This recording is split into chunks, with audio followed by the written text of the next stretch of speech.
Uh, Sunday, July the 24th, 2022. It's going to be hot here today, about 100. It's already hot out here. Anyway, it's about 6 o'clock in the morning here, Central Daylight Savings Time. Any pool players out there? Dart players? I'm going to make us say something here, and I'm not saying this to be bragging. I could have been a pool playing professional and even a dart playing professional. I played both. But I'm 60 years old now. My better years are behind me, okay? As far as that goes, but if there's any people out there that plays darts or wants to start playing darts or start playing pool, or they play pool and want to get better. You know, I've been watching some of these dart matches online. And I've been watching some pool matches, but most of them are actually older. So the first thing I'm going to do is I'm going to start with playing pool. I guess this would also apply to playing snooker. I have played some snooker before in the UK.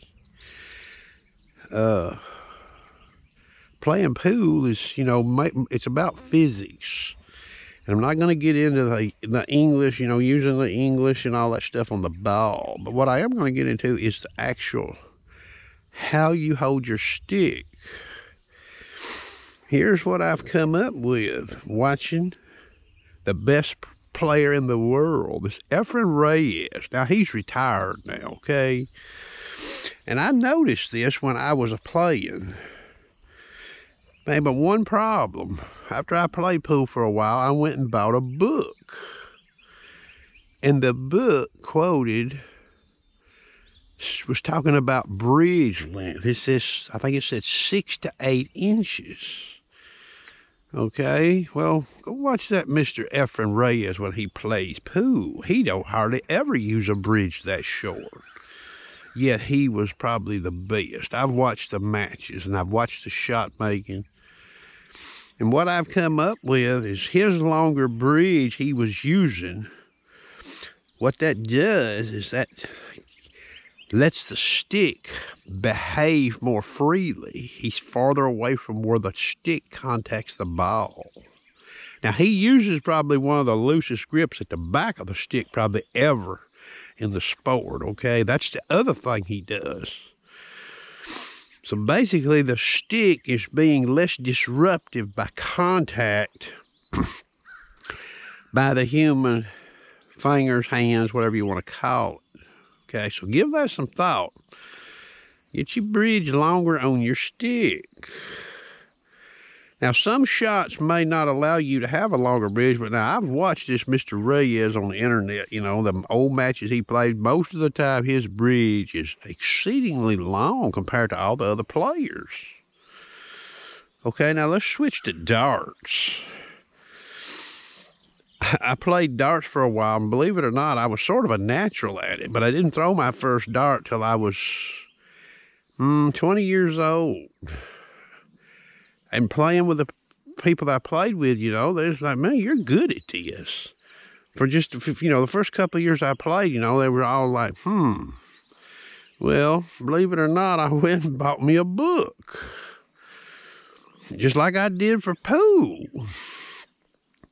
And the thing it made a comment about in this book I bought playing darts, it says, do not spin your darts. And that sort of got into my head, you know. Now, I did progress as a dart player. Now, I worked full time, okay. And I did get pretty good at the game, not to be bragging. But anyway, watching some of these players on TV, especially the Power, Phil the Power Taylor, and there's some others too, okay? I see one thing in common. And it basically, again, applies to physics. If you think of darts, what you think of is a rifle bullet. The best players that I've seen, the ones that are the most consistent, all have one thing in common. And if you'll watch, now you can't see it every time they throw a dart, but sometimes there's some slow motion on the internet, you know, where they're showing them. All of their darts rotate, okay? And some people may get it in their head because of a flight on the dart. Now, they do make some rotating flights on darts, and I did try some of them. Sometimes I didn't like them. Most of these players are not using these supposed rotating flights, yet the dart is rotating. So people see the fins on the dart, you know, the fins on the dart flight, and they think, okay, all I got to do is throw it, and it'll go where I want. Well, I believe the dart needs a little rotation. Now, you can probably over-rotate one, but it needs consistent rotation. So when you're watching this stuff on TV, that's what you'll see. But you may not pick up on it. So if you want to be a real good dart player, in my opinion, based on everything I've seen, and I had a buddy that I used to play with who was very, very good. And believe it or not, what did his dart do? It rotated, okay? So it's just like a rifle bullet. It has to, physics, it has to rotate a little bit. Otherwise, it won't fly stable and consistent. And you can see this when you watch some of these games. You can see the people that are not rotating their darts, or maybe they're not rotating. They may be rotating them just a tad. And watch how it flies when it hits the board. So it's quite interesting, you know. I'm too old to get back into this, really, you know. But there's some young people out there that they may already be good, and they just need a little something to get them over the edge. And if they experiment a little bit, they might even be better, okay? I hope you enjoyed.